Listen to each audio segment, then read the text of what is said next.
سەرەتا بە خێراتنتانەکەم وام ڕۆژە پیرۆزە کە لەگەڵ ڕۆژی دایکیشە هەردووکیان وەکو یەک پیرۆزن ئاڵا و دایک پیرۆزبایی خۆمتان پێشکەشەکەم. ئێمەی کورد بە خوێنی ڕۆڵەکانمان نەمان هێشت ئاڵەی کوردستان بکەوێت و هەر شەکاوەیە و هەر شەکاوەشە بێ. لە سەرەتا بە شعرێکی کاک نادری قازی دەست پێ یەکەم کە زۆر زۆر بەلام و شتێکی جوان بوو. تکایە بێدەنگی بپارێزن با بتوانم شعرەکە بخوێنمەوە. لە خۆشی یا لەناو زیندان و چاڵە،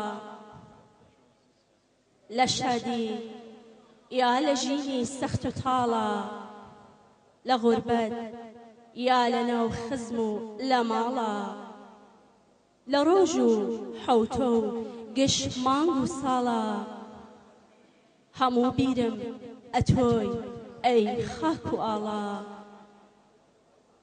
لە کاتی هێرش سەر ئاو خاکم، لە کاتی خوێن ڕژانی خەڵکی پاکم، بچەقێنن لەسەر جەستەم و کەلاکم، هەتا بشەنێ لە بەرزی عەرشی واڵا، لەوێدا تیشکی باوێ خۆری ئاڵا. مناڵان وەتەن با سەر هەڵێنن، لە ژێر ئاڵا سرودی گەل بخوێنن، لە چوار لاوە سنوور تێکشکێنن، بەرەو دونیا بەرن بانگ و سکاڵا. وەهایە ڕەمزی یەک بوونتان بە ئاڵا، دەبا ئەرتەش دروستکەین پڕچەک و چۆڵ، بپارێزن وڵات و خاک و هەمخۆڵ، لە دەستی دوژمن و بێگانەی زۆڵ، بژین پێشمەرگە و هێزی هەڤاڵە.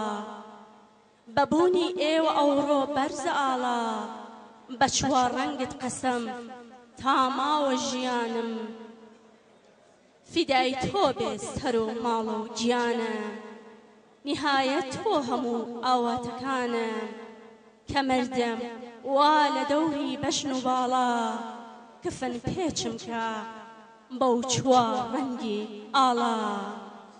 سڵاو بۆی گیانی پاکی شەهیدان، درود بۆ قاش پێشمەرگە قارەمانەکان. زۆر سپاس. سپاس بۆ خوشکی شاعیرمان.